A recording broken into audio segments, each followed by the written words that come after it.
Days నుంచి health కొంచెం బాగోకపోతే నిన్నే మా ఊరు వచ్చాను.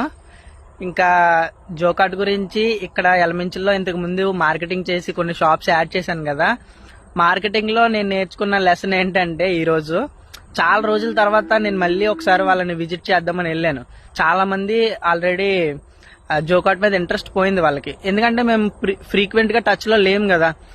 అండ్ ఎలమించుల్లో కూడా మేము అంత ఆపరేషన్స్ ఏం చెయ్యట్లేదు, అంటే డెలివరీస్ ఏమి అంతగా మేము ఎఫెక్టివ్ గా చెయ్యట్లేదు. ఎలమించుల్లో అంతా వైజాగ్ మీద ఫోకస్ పెట్టాం కాబట్టి ఎలమించుల్లో స్టోర్స్ ని అంతగా పట్టించుకోలేదు.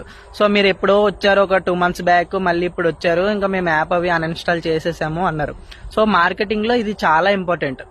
అంటే మీ కస్టమర్స్ ని కానీ, క్లయింట్స్ ని కానీ, లేదా ఇప్పుడు మన జోకాట్ విషయానికి వస్తే స్టోర్ ఓనర్స్ ని, డెలివరీ పార్ట్నర్స్ ని, కస్టమర్స్ ని ఎప్పటికప్పుడు ఏదో ఒక రీజన్ తో వాళ్ళతో టచ్ లో ఉండాలి. వాళ్ళకి ఏవో పుష్ నోటిఫికేషన్ పంపించడమో, లేదా అప్పుడప్పుడు కాల్ చేసి బిజినెస్ ఎలా ఉంది, ఆర్డర్స్ ఎలా వస్తున్నాయి, ఇట్లా ఏదో